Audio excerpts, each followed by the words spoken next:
All right, welcome everybody back to another episode of the Big Douglas Show. It's a Friday, so we're going inside the command center style.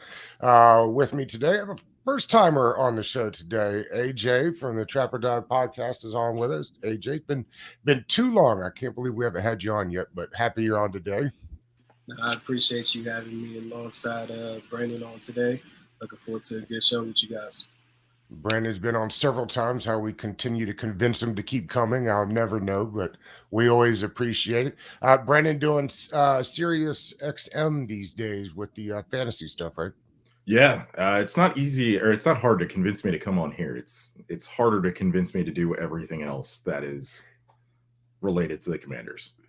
Yes, it could be a tough situation to be dragging yourself through on a regular basis like we do with this stuff. All right, I figured we'll just start at the top and we'll kind of like run our way through this and see where we end up. So it seems at this point that the sale will go through. I think it was. I think it's always interesting. More and more we hear about this. I guess this notion that Dan all of a sudden would not be adverse to taking an extra $500 million from Bezos. I always thought that was like the oddest thing I ever heard. Like some guy was going to be just so upset at another guy that he was going to turn down millions upon millions of dollars. I didn't buy that, particularly when only, the way the NFL has it set up with 30%, only with so many people can even throw their names into the hat, which I also think the NFL should probably be looking into change. At any rate, Brennan, that is a long way to get to. How close do you think we are? And does it matter to you who it is, just as long as it's not that guy? I don't think it really matters who it is. I do think the Harris Group or Bezos is probably the preferred option. I'm not going to pronounce the Canadian Greeks guy's No. name. It's not going to go well for me. Yeah. He there are some things with him that just seem slightly shady. Like he's been accused of like paying off politicians in Canada to get preferred deals. So like there's nothing really shady with the Harris Group.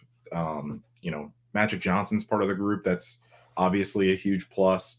Bezos, if your political leanings lean a certain way, maybe you're not thrilled with that, but otherwise, you know, Amazon does have its faults, but again,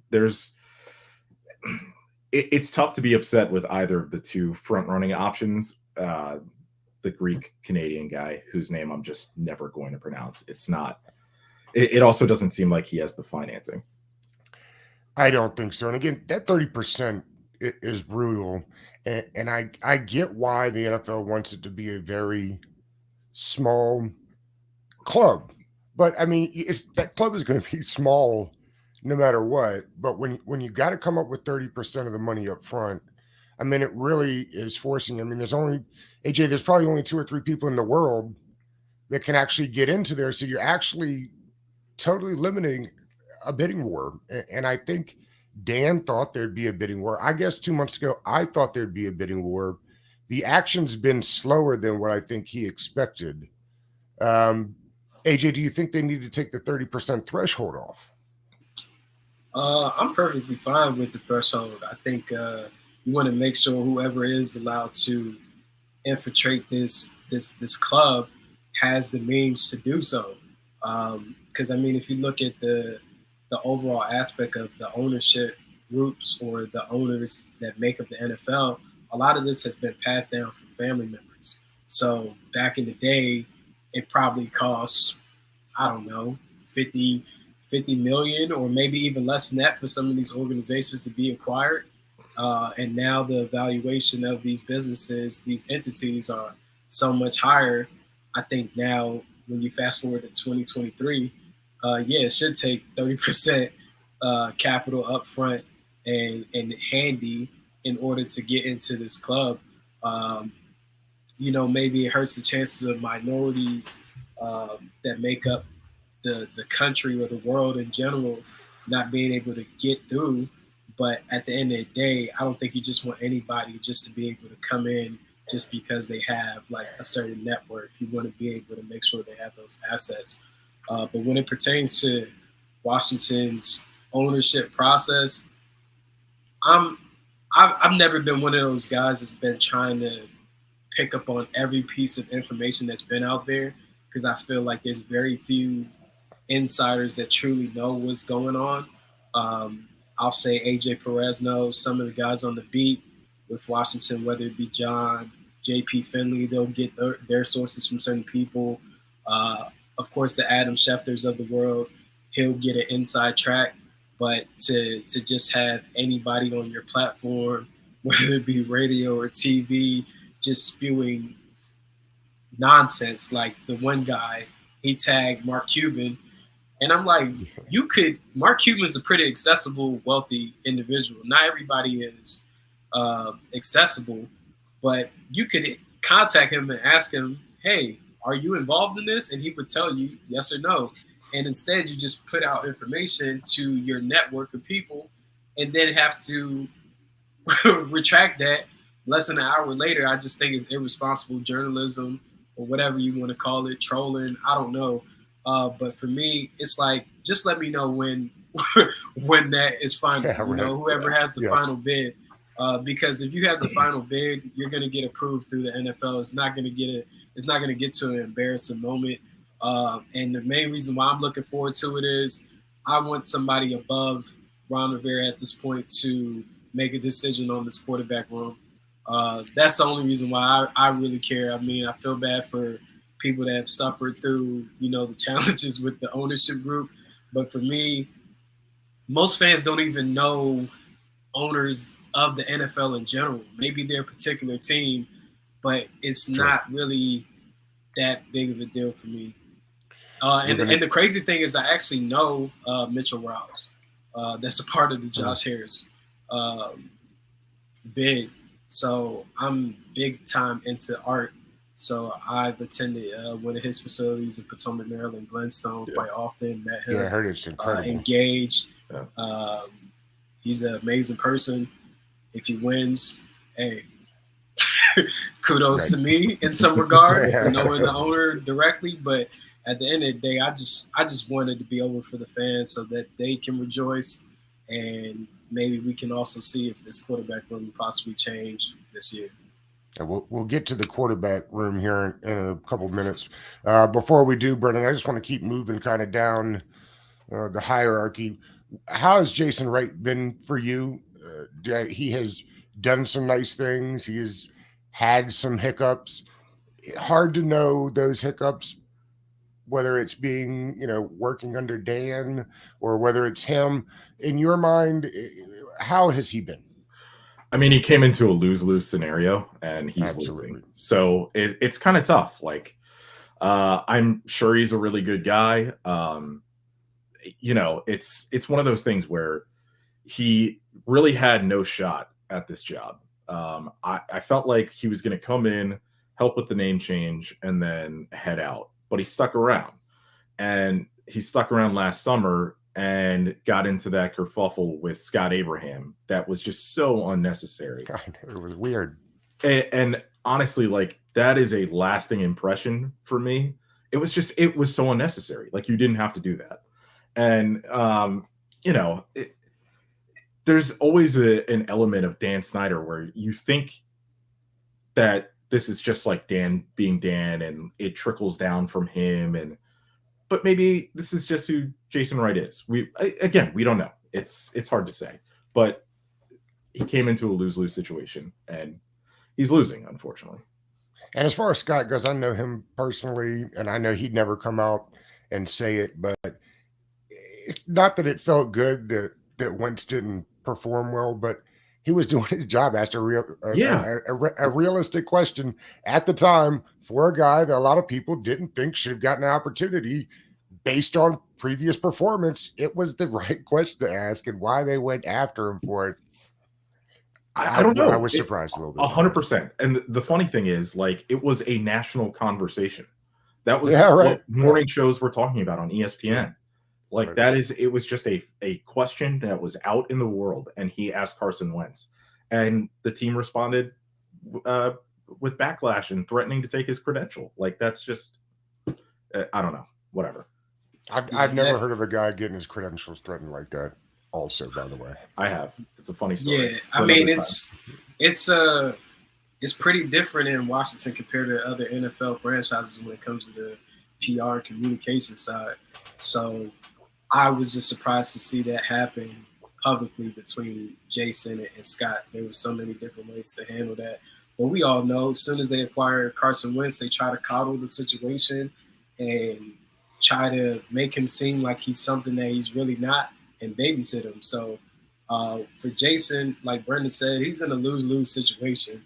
I think now if you pay attention, you see Jason and also Ron, when they speak to the media, they're kind of also putting out the messaging like, hey, we are in a situation where our hands were tied behind our back.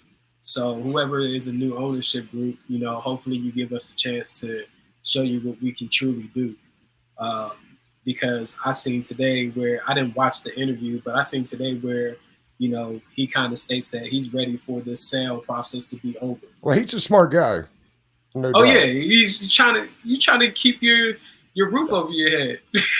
Because maybe even coming to Washington, taking his job with Snyder has limited his opportunities outside of leaving this franchise. Like, you come into the situation with, you know, being a former NFL player and now a shaker and mover within the financial industry and business development industry. And now you come and work for Daniel Snyder and you kind of pick up on some of his characteristics that people say he has. It's like, are other employers actively pursuing you to take this job? Because I think you would have left by now. Like most people that was an NFL plug. Have done. That was an NFL plug. As my understanding is, that was like a Goodell saying, "I need you to be in Washington handling this," and Snyder, you're going to need to be allowing Jason to come in and do the work. So I think that's the reason he's still here, is because the NFL said so. I hear that, but I think he's also built too strong of a rapport with Daniel Snyder to say that that's really true. That's where I guess I get that makes me nervous too. Then, but who knows? I mean, that's why for me, if I were coming in as a new owner, I would not retain anybody really from this staff, especially if they were hired from Daniel Snyder. I would want a clean house. I know some people say that's harsh, but Jason Wright, you know, appreciate your time, your efforts, whatever that was, but hey, you got to go. And I think you're probably right. Just because of the mess that was what was here. I am curious though, Brendan, your thoughts. In my mind, Ron Rivera, the head of the group, if you will, I think does a nice job. I don't think he does a great job as head coach of your football team, but as the head of the operation, I actually like some of the things he's done. If they're anywhere as good as they think they could be this year, if they get any kind of quarterback play, and I promise we're getting there, I mean, what's the chance that they'll keep Ron? Because Ron's liked throughout the league. I just don't think he's respected as a football coach necessarily, as a winning football coach. Yeah, I mean, he's got 3 winning seasons and 11 seasons as a head coach. I would say there is a 0.1% chance that he is the head coach in 2024. We know Sean Payton came out and said that he was courted by various groups. That doesn't get talked about enough either, I don't think. Yeah. I mean, they were actively looking, and knowing that this probably wasn't going to happen until May, they were actively looking at bringing in Sean Payton after the draft to be the head coach of this football team. So I would say there is a very, very small chance. Like, he has to hit on Sam Howell. He has to hit on basically the defense not regressing at all. And he's got to make a run in the playoffs in order to keep his job. And even what's the chance that the new guy will have everything in place and Ron won't even make it to the season? That's also a possibility as well. Like, assuming he makes it to the season, he's got to hit blackjack like 10 times in a row in order to get the job or keep the job.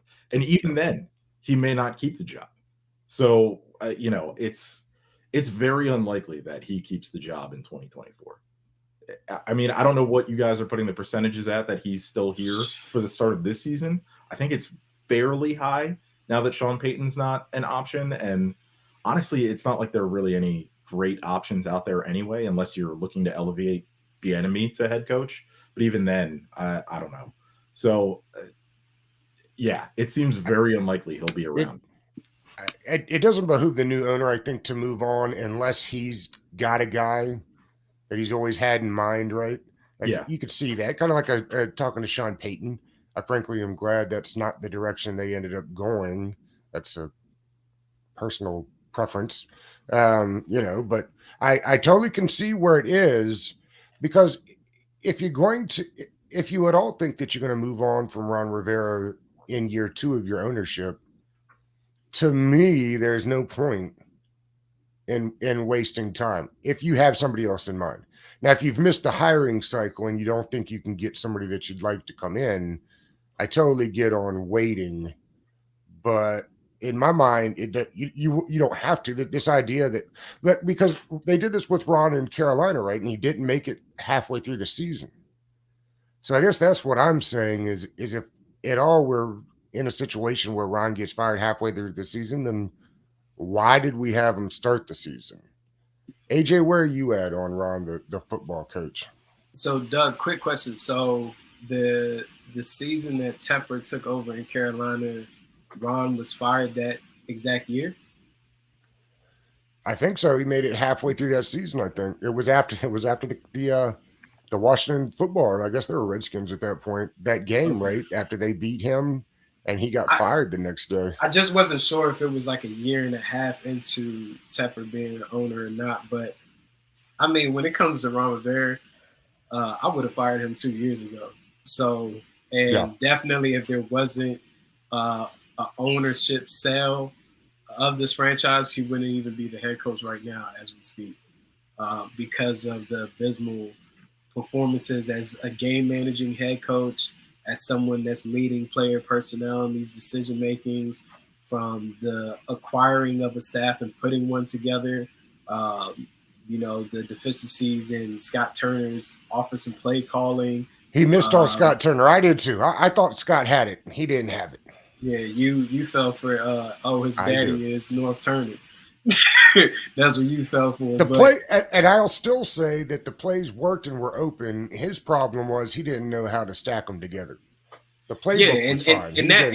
That's the major part. That's the major part of play calling that people don't quite seem to get. Because I mean, you can take plays from all across the league, even if you don't know how to design plays, and it can look good. But if you don't know how to, I guess you could call it connected play calling. Like, you got to make sure that this fake jet sweep matches up with something that you're trying to dial up maybe in the next quarter or the next drive. He just did not have that. But, I mean, when it comes to Ron Rivera and this ownership group, I think he could win a Super Bowl and he's still getting fired. So that's just – I mean, if you're paying $6 billion your percentage is low. Yeah, because, I mean, if you're paying $6 billion plus, like, you already know this isn't your guy. And as we've been told from Sean Payton's mouth, he didn't say a group. He said groups. So we already know right now there's 2 official bids. How many groups do we think really came forward for this team? And more than likely, I'm with you. The idea that they can't have this all put together by the time they buy the team in May, I think that proves to you they could if they wanted to, right? Like, just because the GM's not working right now, it doesn't mean he hadn't been scouting players. That's what these guys do, even when they're retired, Exactly, and they can still take over that board that's in place within the office, because you even see with NFL franchises, typically they'll move on from like a scouting department right after the draft. OTA starts for Washington in a couple of weeks in the majority of the league that don't have new head coaches. But you're just working out. You're not really implementing anything football-wise. I think where we'll see a clash if this comes to head soon, as far as like who won the official bid, is on the decision on the quarterback. I know we haven't touched on the topic yet, but if an owner comes in and says, I want Lamar Jackson, and Ron Rivera is against that and opposed to that, you could see him get fired immediately, and they can elevate Eric Bieniemy and really let him run the show. So, Brendan, That's just so just that my you know, thinking. AJ is a Lamar truther. So let's go ahead. I was going to ask you where the Well, state of the roster was. I Let's don't want get to right to the say quarterback. I'm a No, truther, but when there's an elite talent of this nature, especially at his age, available, and a team is lacking a quarterback, and me as a fan, like I've grown up a Washington fan my entire life. I've never seen a franchise quarterback for this organization. I'm 36 years old. I've never seen a franchise quarterback. And when you tell me and you sell me this idea that you want to acquire a quarterback so bad the past 2 years, oh, we've called every team in the league, including Kansas City, for Patrick Mahomes.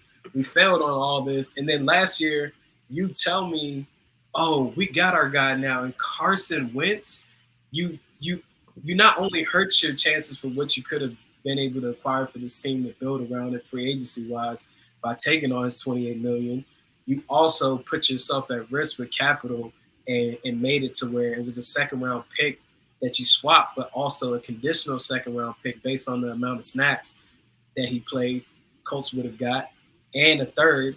Luckily, Carson Wentz got hurt, so you didn't lose your second. Can you imagine if you didn't have a second in this year's draft? Like, brutal. You did all this to then tell me during the season that one of the main things that you need is quarterback. The messaging has I been did the terrible studies. from Ron I on got this. the analytics. Like, I picked this guy. Well, shit. What do you mean? Like, and now you're gonna sell me that Sam Howell is the guy?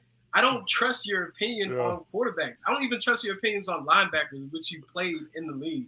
So, yet alone a quarterback, I don't know. So it's not me being a Lamar truther. It's more so like you didn't even have a conversation with this guy. He has no agent. So you didn't have a conversation with him. So what are we doing here? Like, what is the true plan as an organization?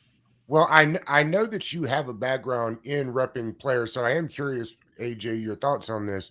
Like, how much is him not having an agent really affecting him? Because we see guys without agents. I mean, Larry Tunsil just did his deal, right? Didn't have an agent. So we know that it happens. I don't think Sherman ever, I think he did all of his own deals, if I'm not mistaken. What is he missing by not having an agent? And is it as hurtful to him as a lot of people make it out to be? Well, I'm not going to make a case that he needs an agent. It's more so if you're not going to hire an agent, at least be educated about how negotiation works and also building a team around you of advisors. That could be an attorney. That could be someone that has been a former agent in the past or someone that has done this before, negotiated their own contract. Right now, Lamar doesn't have that infrastructure. So when you talk about the guys like a Richard Sherman, a Roquan Smith, even a Jacoby Brissett that just signed his $10 million deal here in Washington, he doesn't have an agent. Those people have advisors and an infrastructure. There's even some guys in the draft over the years, like take Anthony Barr. He was a top 10 pick out of Minnesota. He got drafted by Minnesota Vikings. He had no agent. Anthony just hired an agent a couple years ago. And he's been in the league for a pretty long time. But there's a lot of guys that rep themselves, but they have a team around them to help. Like Laremy Tunsil, he works with a guy named Saint.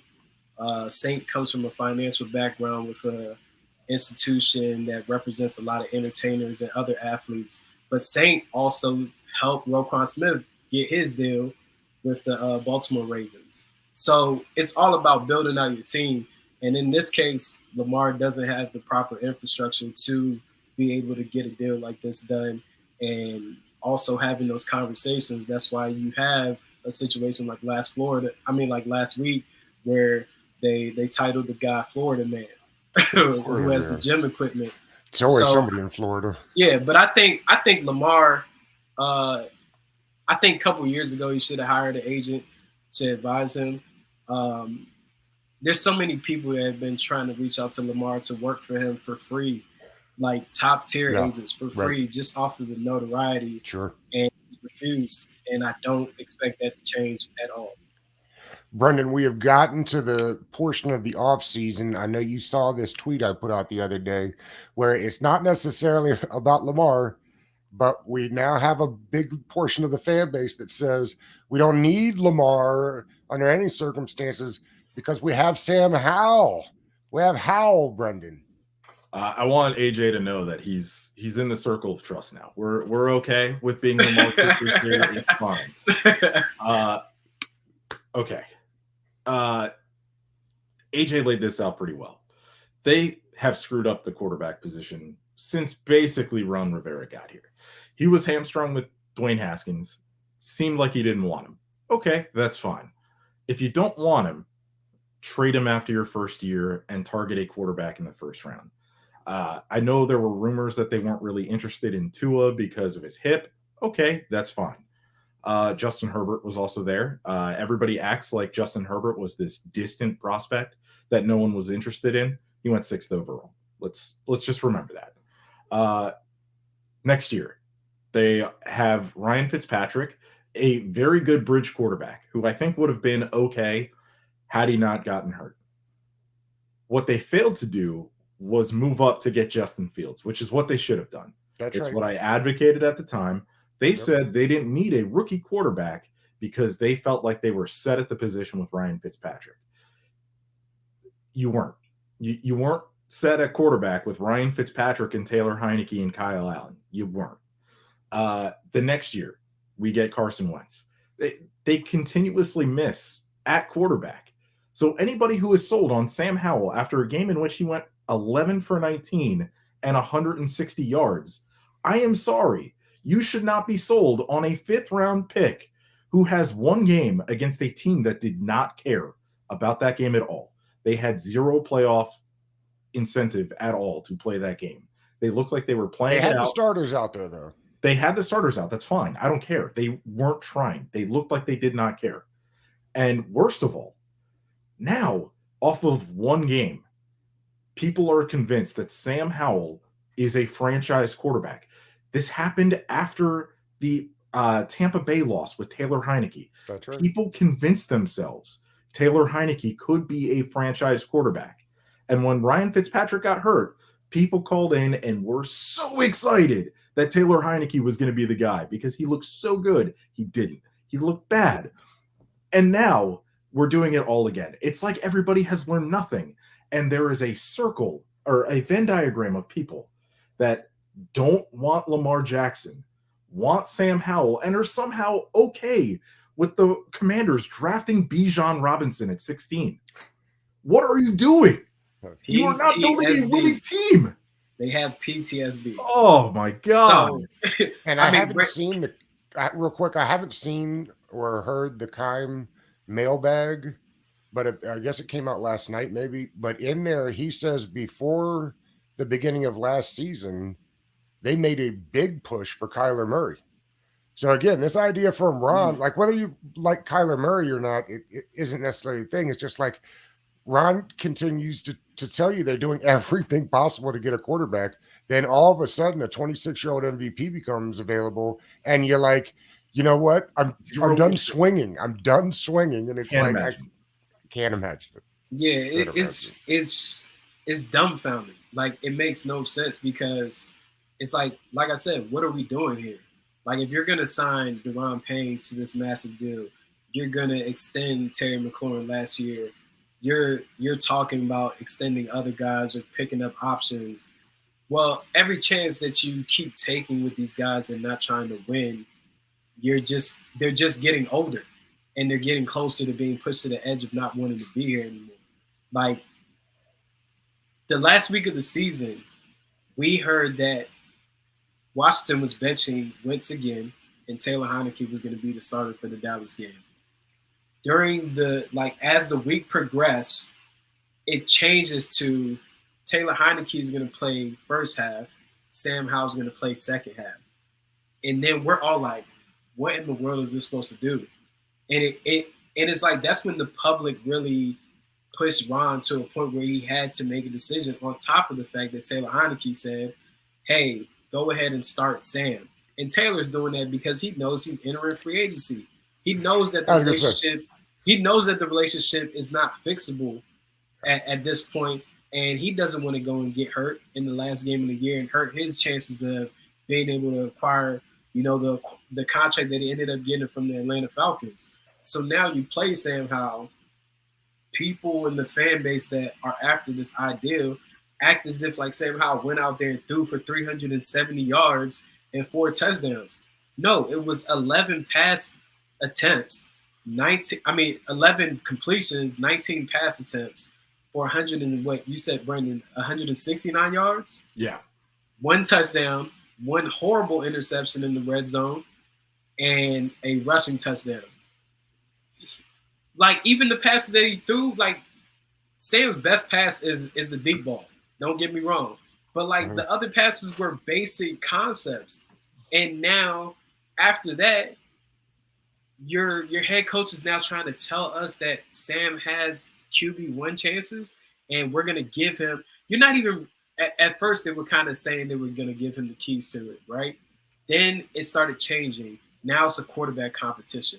Why the hell are we having a quarterback competition in year 4 with Jacoby Brissett? What do you think is going to happen? Jacoby Brissett has played for the Patriots, the Colts, the Dolphins, the Browns. Him competing against Sam Howell, who has never played in the NFL pro-style offense, who do you think is going to win that competition? If it's truly a competition, who do you think is going to win that? And who also has a great enough personality to build with those guys in the locker room. Jacoby Brissett. We're not talking about some guy that's not going to communicate with people from all sides of the field or whatever, or just stay the offensive guys. He's going to be able to connect with everybody. There's no way you can have a quarterback competition going into this year. So that's where it's just like, what are we doing here? And that's where I really think that people have to understand that this failure to not even have a conversation with Lamar Jackson is malpractice. And I don't know if you guys seen it. Michael Lombardi, who used to be an NFL GM, I seen a clip and something said, no, go on YouTube and maybe try to catch the podcast real quick. No, he went after Ron Rivera's ass in that interview. The first 10 minutes, he's like, you've done nothing in your career for us to act as if like what you say is gospel in a sense. Like the times that you did win was with Cam Newton. Like it's kind of interesting that they've put all the national pressure on the Commanders somehow to sign Lamar. That is the interesting thing of all this. I have not seen anybody crushing the Falcons for staying with Ritter or the Titans for staying with Tannehill. It's odd that it's like Commanders, why aren't you doing it? But Doug, I think the roster. Like Washington just has a better roster than those other teams. It's the roster, and if you look off the field, you're rebranding. You changed your name from Redskins to football team to Commanders. You aren't doing well in your local market revenue-wise. Like you don't have a marquee person to sell. Like, am I going to leave my home to go to FedEx Field, be in that traffic, pay astronomical numbers for a ticket, parking, to see Sam Howell play quarterback? Hell no. I will sit in my house and be able to use the bathroom and eat whatever I want to eat in my home for a way cheaper price and drink what I want to. I will say this. They'd sell a shit ton of Lamar Jackson jerseys day one after that, making that deal. I think the other thing with the quarterback situation, I find this interesting. AJ, you'd kind of touched on it a little bit. Nationally, I think we're starting to see the last couple of days of it, at least, people kind of recognizing the overall talent on the team. And it reminds me when, national folk were high when they got Fitzpatrick and what that team could do.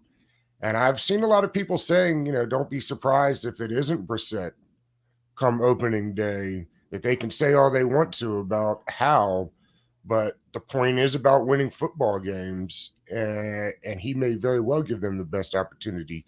I think it's going to be fascinating with the owner change to see what happens there. Yeah. Will we ever get with the new offense? And I'm thinking like fantasy wise here on this a little bit, Brendan. But Antonio Gibson, we continue to wait for him to be what they told us he was going to be. Do you think we'll finally see that? Or is this just like we just keep waiting and keep waiting? And frankly, we've seen what it is that he is.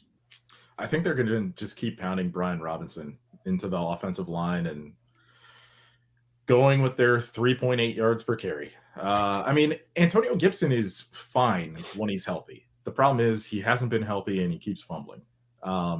They keep saying that he's Christian McCaffrey. He's not. But at the same time, like we saw in that 4-game winning streak in 2021, what he could be when he was counted on to be the bell cow. And he was good, but they don't want to use him as a passing down back. Maybe this year they do if they don't draft a running back somewhere. But got to assume they'll draft another one, right? At least one. They've drafted a day 2 running back the last, I believe it's 3 years, 4 years maybe. 3 of the last Brian 4 Robinson, years. Antonio Gibson. Yeah. And then Geis before that. So like right. Yeah. 3 of the last 4. So like if they do it, what are we doing here? You've invested so much into running back and you can't get consistent production. It kind of goes back to quarterback. You can't hit on these positions. Why would anyone trust you? You mentioned Bijan Robinson earlier, and we'll talk about it just for a second because they love in the Twitter Spaces. This is a topic every day of people thinking that that's the right way.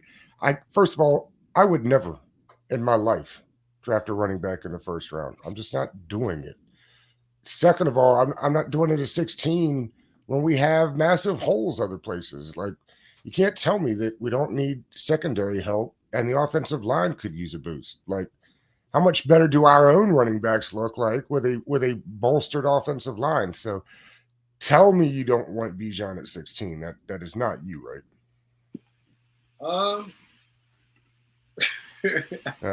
At 16, I want an elite player. Ideally, for me, I think Watson is in a perfect situation to trade back. I think you want to be able to acquire additional picks. At 16, I think coming into the draft, I already known like since maybe October that the best corner coming out of the draft was going to be Christian Gonzalez because of my background in being an NFL agent.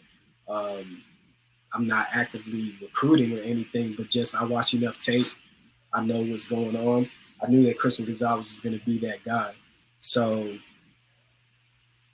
now other teams, 16. Yeah, other teams have recognized that and have put him as their number one. So he's not getting the 16 anymore.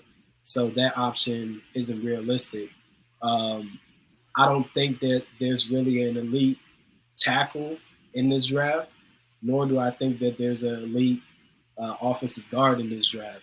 I think at 16, you typically would be in a good position to pick the best player available, and you still could, but I would like to personally trade back, acquire additional second-round pick or a third-round pick possibly, and then if I move back maybe to 21, 26, or 29, then I could consider a running back. For me personally, my favorite running back in the draft is Jahmyr Gibbs.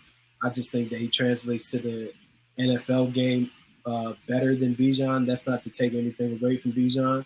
But when I look at Jahmyr Gibbs, I see a mixture of Jamal Charles and Alvin Kamara from a pass-catching standpoint, even Christian McCaffrey from a pass-catching standpoint.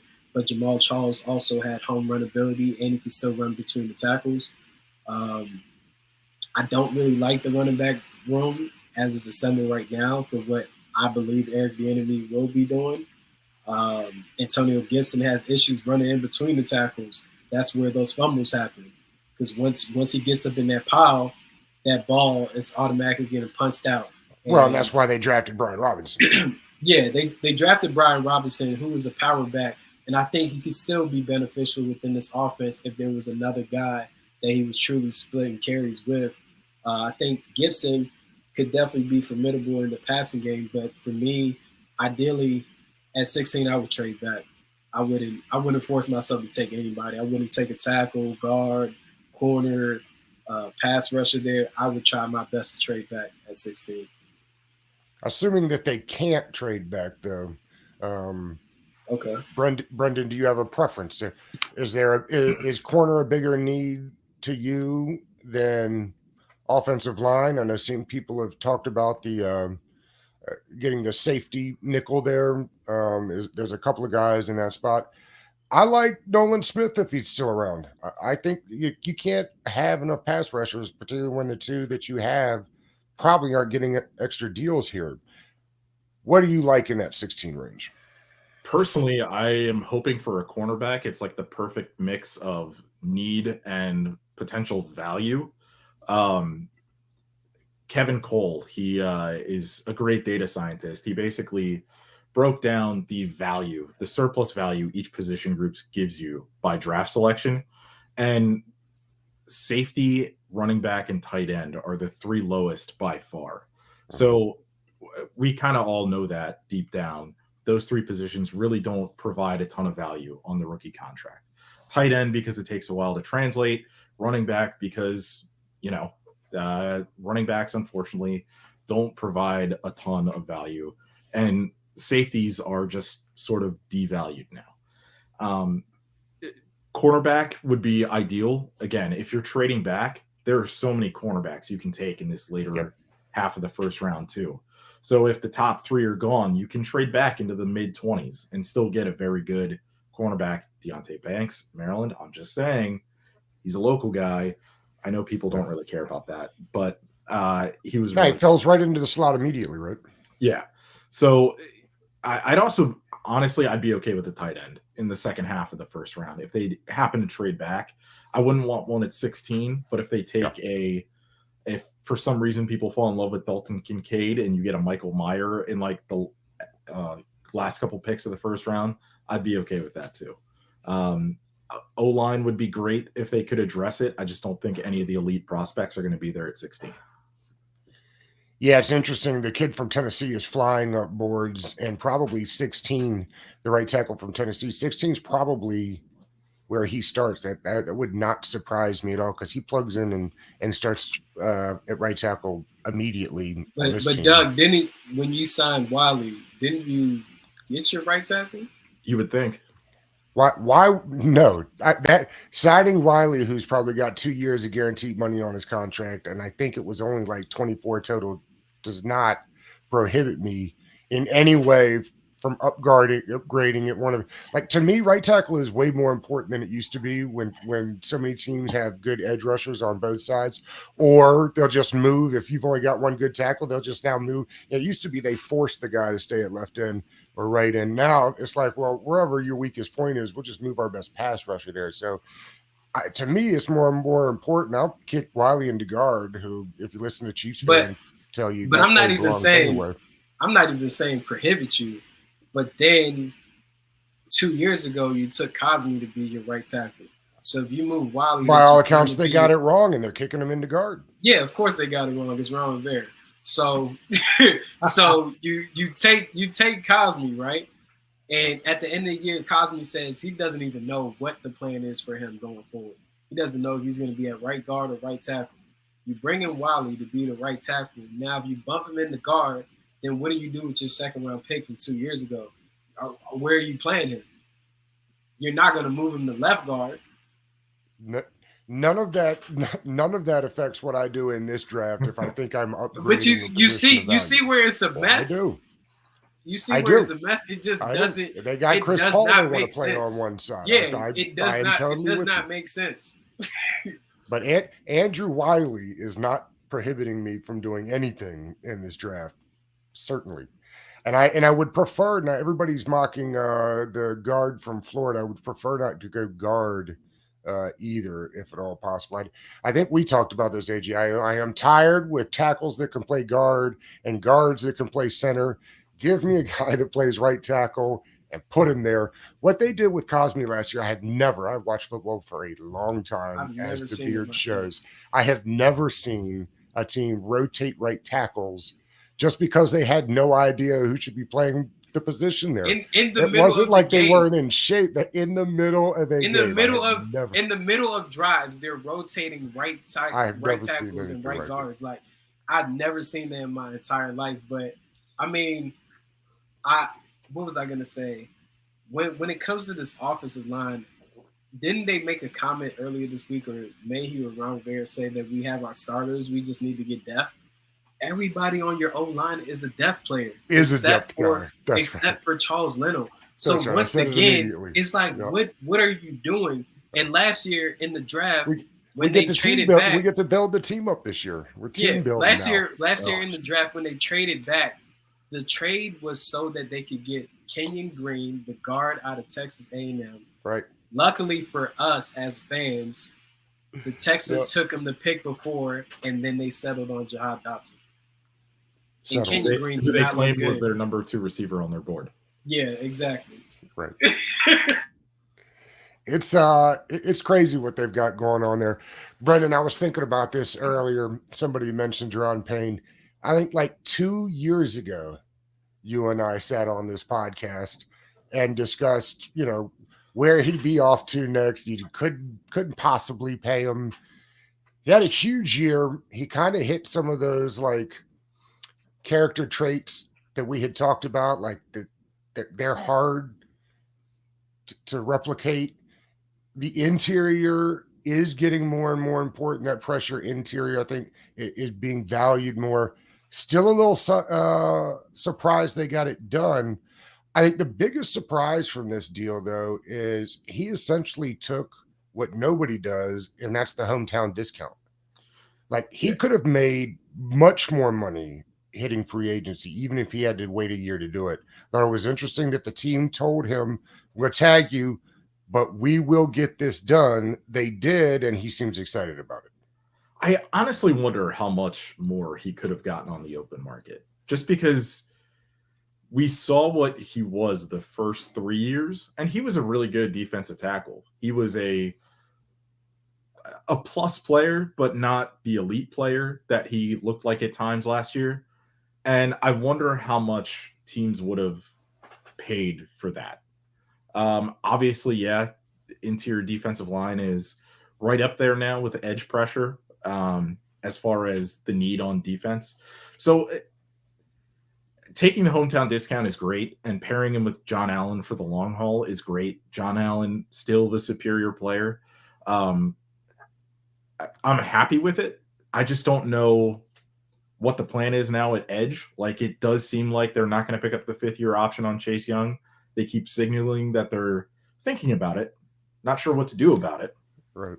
But, the plan is, it's up in the air, all because Ron Rivera's status is up in the air. Everything about this team is, it feels like we're kicking the can down the road 1 year, except we're signing interior defensive linemen to long-term deals. How much are you willing to pay Cam Curl on his next deal? Do we value Cam more than the league does? I'm always curious people's thoughts on this. It happens a ton. Brandon, you can take that question. I'm not touching that subject. I mean, it feels like they're going to overpay him because, safeties are great when they're great. And Cam Curl is a impact safety. But if you're paying him a lot of money, that's a lot of money you're not going to be paying to a quarterback, which is way more important, as we have talked about throughout this podcast.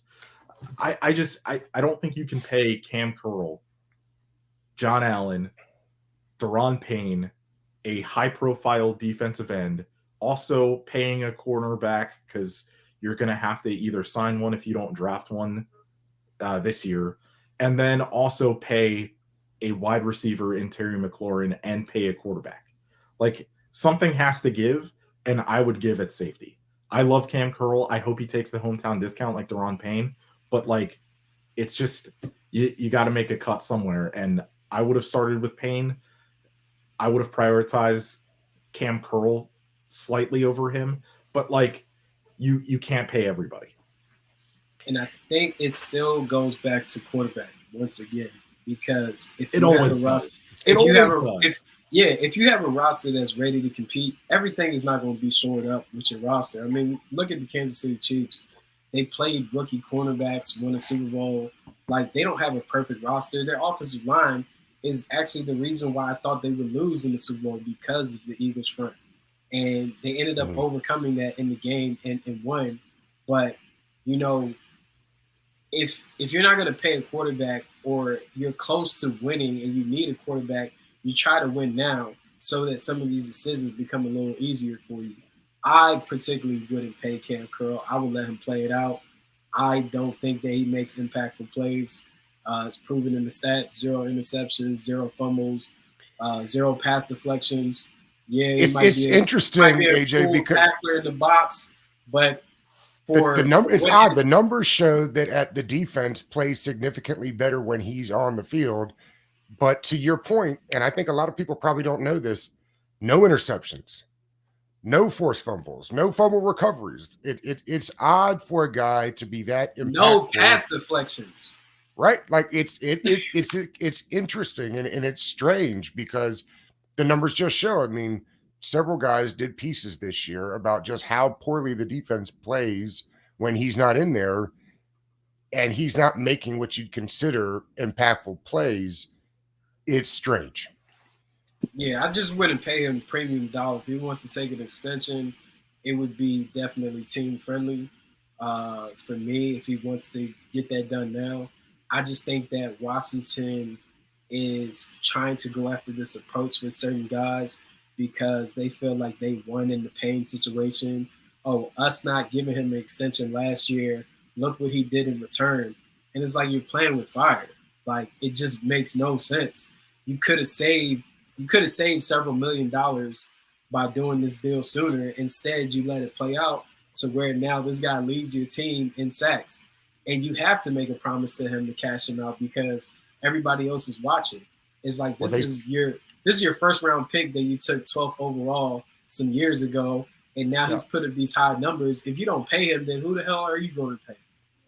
it was sort of like the Kenyon Green thing, right? They stumbled into this Deron Payne thing. You can tell. I mean, they tried to trade him 2 years ago, but because he hadn't hit those sack numbers, nobody was interested in doling out what they would have now. And you can see it. They drafted Mathis. Now Mathis is not in the same ballpark as Payne, but again, this was they stumbled into how all of this worked. This was not anybody's plan 2 years ago, Not and at I all. think that's the frustrating part is how many of these things are like reactions to social media where you can tell where I was like, well, that didn't go well, right? Like the Sam Howell thing, There is or this, where Doug, it's just like, oh man, we got to pay him now. there is no plan because even why they drafted Mathis in the second round, what they wanted him to do is exactly what they do with John Ridgeway. And luckily for him, Right? luckily for them, he got cut right before week 1 of the season and they were able to acquire him. But he was a 5th round pick for Dallas. You took a guy set in the second round when you also could have took a Jaquan Brisker or somebody else, right? You took that guy, and Mathis unfortunately gets hurt week 1 against the Chargers. But what you really wanted out of that position as a backup rotational piece in that D tackle position, you could have got that guy in the 5th round. So it's like, what are we doing here? Like that's why I keep saying when fans say certain things, it's like, who knows what the true plan of this team is? I can't pick up on it, and I feel like I know football pretty damn well, but I don't know the plan. Whatever happens with this team. I just want to see them get a quarterback because I know that quarterback will be on the roster beyond Ron Rivera's tenureship here with the team. That's it for me at this point because I have no clue.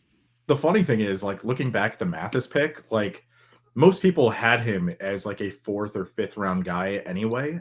And it's because he was an older prospect. He didn't really do a ton of pass rushing at Alabama. Like, and now it kind of fit the theme of their draft last year where they took the older prospect who was safe. And a lot of those picks blew up in their face. Like, Dotson was fine. He was good. But when you look at all the other receivers that went in the 1st round, other than Treylon Burks, who was hurt most of the season, and you look at some of the guys that went in the 2nd round, all the guys in the 2nd round were more productive than he was. And like Chris Olave had an absolutely elite season with Jameis Winston and Andy Dalton as his quarterback. He was one of the top 10 receivers in yards per route run. He was getting open deep. He was getting open underneath. And like, you could have just had him. I don't know. Like, it all kind of goes back to the same thing. In fairness to Dotson, missed 5 games, had 7 touchdowns. He had a pretty productive season last year. He was productive, but at the same time, like on a per route basis, he was not nearly as productive as these other guys. There were 8 rookie wide receivers who were more productive per route than he was. And he was the 4th wide receiver taken. So that's not exactly great value. And touchdowns are good. I'm not going to say they're not, but they're not sticky year to year. Some guys get a lot one year and then get 2 the next year, unless you're DJ Moore and you just consistently get 4 every year. I mean, like, the frustrating thing is it all comes back to there not being a plan. Like, oh man, this is so frustrating. Freaking Ron Rivera. God. Damn. Let's wrap with this. What is the ceiling of the team if they can get adequate quarterback this play from whoever it is? If it's, I don't think it's Lamar, but let's say it's just Sam Howell or Brissett. If they even get middle of the road quarterback play, what is the ceiling for the team this year? Let me start with this, because I think the floor is Sam Howell plays bad and he gets benched and Jacoby Brissett comes in. The floor of the team is raised by having Jacoby Brissett as your quarterback. He is the guy you call when you know something bad is going to happen. He was actually very productive last year in Cleveland. He was 6th in PFF grades. He was 15th the year before. He's not a bad quarterback. So again, if this is an open competition, he should win. Now, a lot of people are speculating that it's not an open competition and he's not going to win because you should dedicate this year to a 5th round pick. Why? I still don't really know. But assuming Sam Howell is your quarterback and assuming you get decent play out of him, and let's say like top 20 play, they were a win away from the playoffs last year with Carson Wentz and Taylor Heineke playing literally the worst quarterback play in the league. Terrible. So if you're getting even slightly below average quarterback play, this should be a playoff team. If Sam Howell plays well the entire season. If he doesn't play well and Jacoby Brissett has to come in and kind of save Ron's job, Ron thinking that he's going to magically be able to do that, then this is like a 7-8 win team. But can I ask you a question? Yeah. So what if Sam Howell ends up, quote unquote, winning the starting position, right? Plays up until week 4 and does not look good at all. And this team is losing games. Do you fire Ron Rivera and let Eric Bieniemy take over as head coach? I assume a new owner would, yeah. Like if they start Because I think to your point, AJ, after the Browns game last year, if you weren't in like an ownership flux or had an owner that was, so disregarded that he doesn't have the, what it takes to fire a guy like Ron Rivera. The money. Yeah, he would have gotten fired last year, after that Browns game. So, yeah, I would assume the same thing would happen. It's funny. When Gruden got fired, I always thought, the key with Gruden was he needed to figure out a way to get Haskins to work that first year. He didn't want to. He was trying to win games to save his job. Same thing to me for Ron Rivera or whoever it is, like getting Sam Howell ready and up to speed and being productive feels like the only way he gets to keep his job, because that's what everybody wants, right? Is a productive rookie quarterback. Yeah, I mean, I still think, man, with Brissett, you'll definitely clinch a playoff berth. I pretty much can guarantee that, even with Ron Rivera's deficiencies as managing a game, but the offense can't get any worse than what it has been under Turner. So you're going to be more productive. You have someone that's seasoned as far as being around the game and also being able to put guys in their best positions to play towards their strengths. So the offense can't get any worse.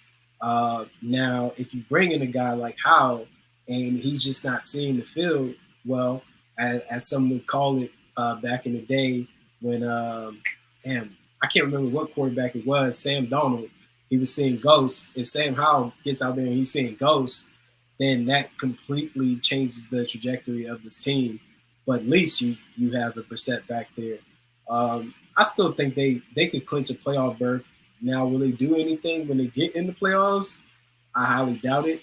But I mean, that's where it's like, what is the goal at the end of the day? Is it just to be in the playoffs and say you got there, or is it to compete for so much more and kind of build on whatever you do have? Like, look at the Giants. Like, they may not love Daniel Jones the best, but they knew that, okay, we got to keep him in the fold because we don't really have many other options at this point at QB, but we're going to build around him. There's been so many free agent wide receivers that have signed in New York. They wouldn't acquire a Darren Waller to provide an insurance piece for Daniel Jones in that passing game.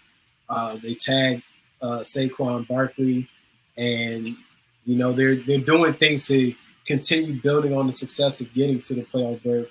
Whereas the Giants show you how important coaching is for sure. Yeah, but as far as in Washington, so far in this free agency, they have not added a piece that makes you feel like the team is any different at all.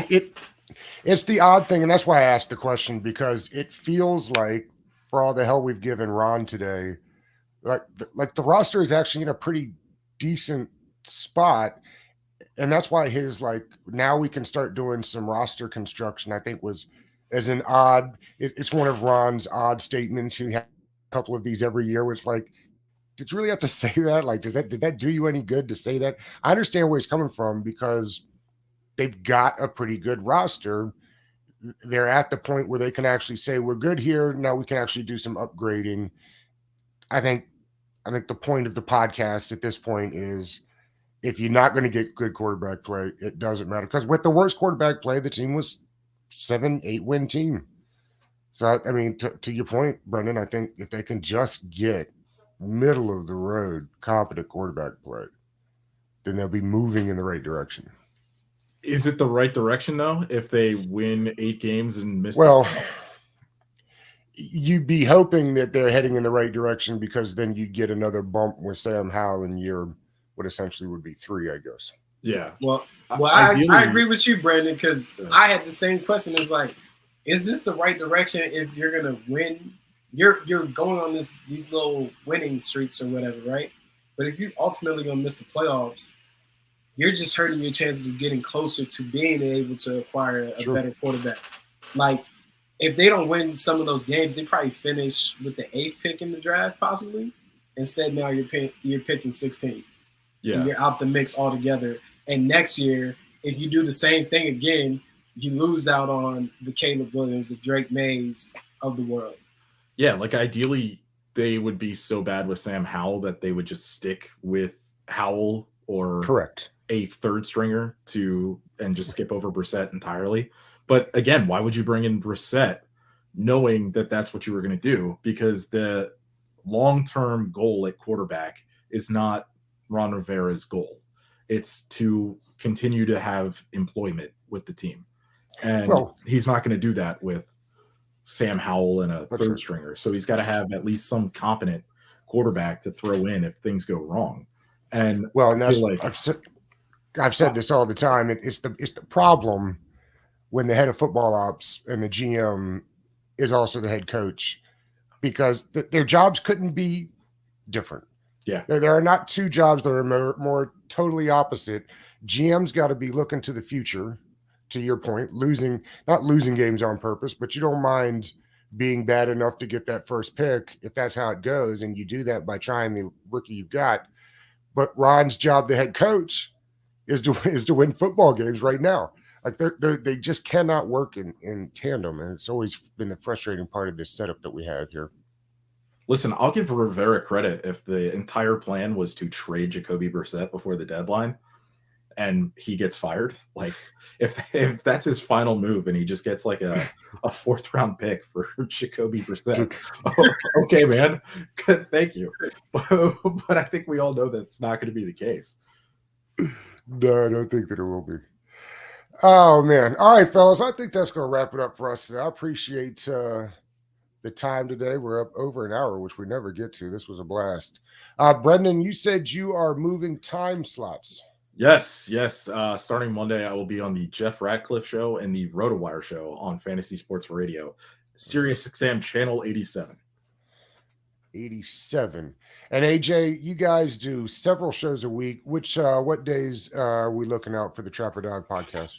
Well, I'm on just one time a week Okay. With Maul and Dre. We do our show Mondays at 7 p.m. at the Trapper Dog podcast. Make sure to check us out, our opinions. I'm also on Twitter giving my opinions on this team, NFL in general. Man, I appreciate you, Doug, for having me on the show today with Brendan. It's been an amazing conversation. I'm glad to meet a like mind that's like, what the hell is Ron Rivera doing? So it's been an amazing show. I didn't even know we've been on here for hours. That's how much of a great time it's been. Flew by. Yeah. It was fun. No doubt. Thanks, fellas. I appreciate you. Thanks, Doug. You guys have a blessed week.